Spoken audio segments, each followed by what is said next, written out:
Well, part of the problem is, though, because he is saying Iron Age, there's a chance it could get shadow banned. So we do have to spread the word because unfortunately, anything they think is Comicsgate or Comic Gates related or Iron Age related is being hardcore shadow banned. Is Iron Age on the on the spectrum now up there? If not, it will be. It will be because Razor Fist keeps saying something, and he is on the spectrum. Yeah. He's we're gonna make some blip. Nothing new under the sun. I mean, you guys knew that. I think I told you a couple of times that some of us got shadow banned years ago when just after we published our first books, like a bunch of us from Minds, just because we were on Minds. It didn't matter what our books were at all. Oh. It's just like, ooh, you're on that alt platform, so you all must be Nazis. Well, look what happened to Tim Pool on Bandcamp. Yep. Unreal Press, welcome. Says Anvil is popping off, dude. Good to see you down there tonight. I mean, yeah. I mean, hey, Trippy, fetch. Sorry. Trippy can be tipsy though. Yeah. It might be a little early for him. It's only 5:30. But it's after 2. That's late enough. Unfortunately, Magram's right here. Because it is an Iron Age independent media magazine, the odds of it being a threat is pretty high. Yeah. Good point. I'm sure. Yeah, but you know what? It's expected. It's expected, and in my eyes, that's not all like wholly a bad thing either. Even better. That's when our guys, our people, the guys and gals who like indie stuff, when they hear that when the mainstream tells them more like that. You shouldn't read this book or watch this or buy this comic book or watch this short indie movie because the people who made them are Nazis or Easterphobes or anything, and our guys and gals are like, I'm gonna watch and read even harder. It's a very fine line, unfortunately, because comic books does have such a bad rep for being such an extreme site. But at the same time, now is the chance because Hollywood is really screwing up. They just canceled the newest Robin freaking comic book.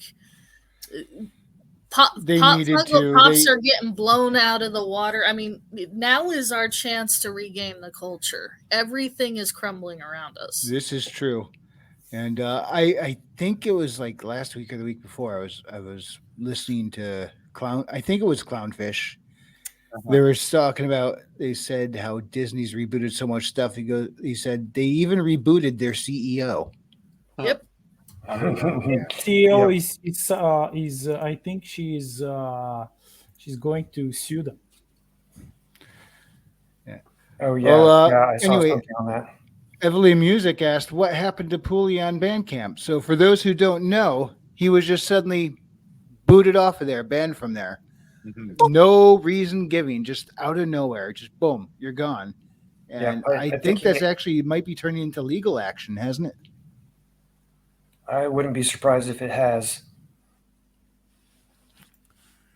Because I think they're supposed to give you a reason, and it's like customers bought stuff, and then they came back to the site, and they can't get it anymore. Okay, here's one. So you know, know. Okay, that was you.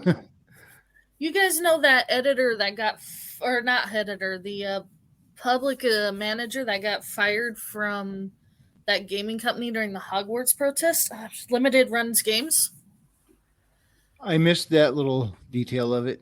Okay, so during the whole Hogwarts boycott, one of the editors, all she said in a tweet was she was excited for Hogwarts. Limited run games use that as a reason to canner for hate speech because it was quote unquote transphobe because of all the boycott going on for the Hogwarts Legacy debacle. As you It guys wasn't are well because aware. Brother. the tweet. It was a tweet that they posted from like several years ago. It was like, and it was one. It was one tweet, and it was, I'm excited for Hogwarts. Yeah.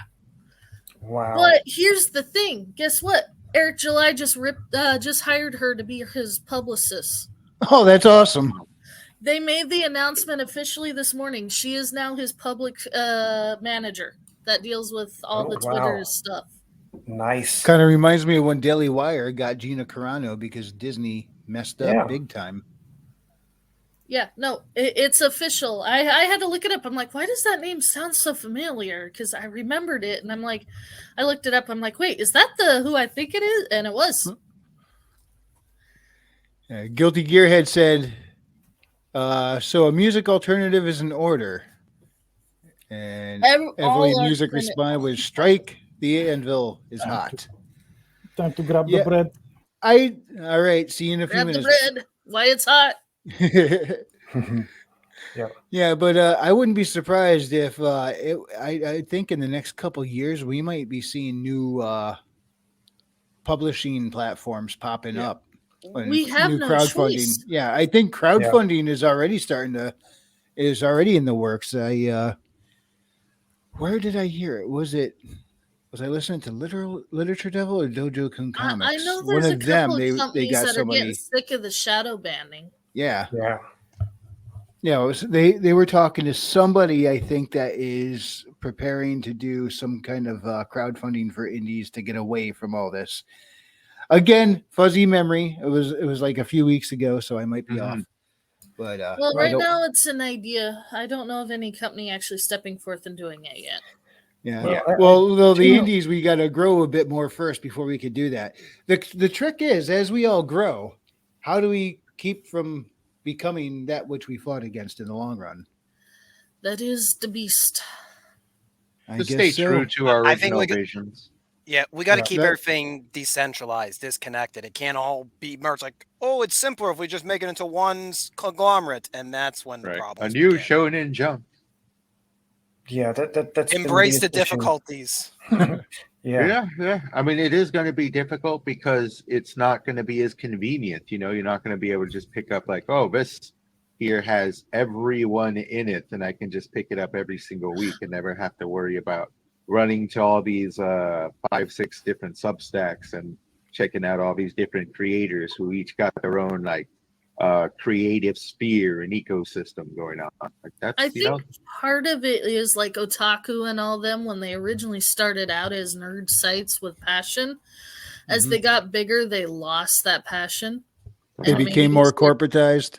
Well, not even corporatized, but it just made it easier for the wrong people to slip in and slowly infest it like a disease or a cancer. And I think that's where we got to hang on to it, is keep the passion. I mean, look at what happened to, who would have guessed 20 years ago Batman would be in the state that it is with a canceled Robin comic? Yeah. That's because its writers don't like the IP. And I think that's where the downfall was. When they lost the love and passion for the IP, it allowed the doors to be opened.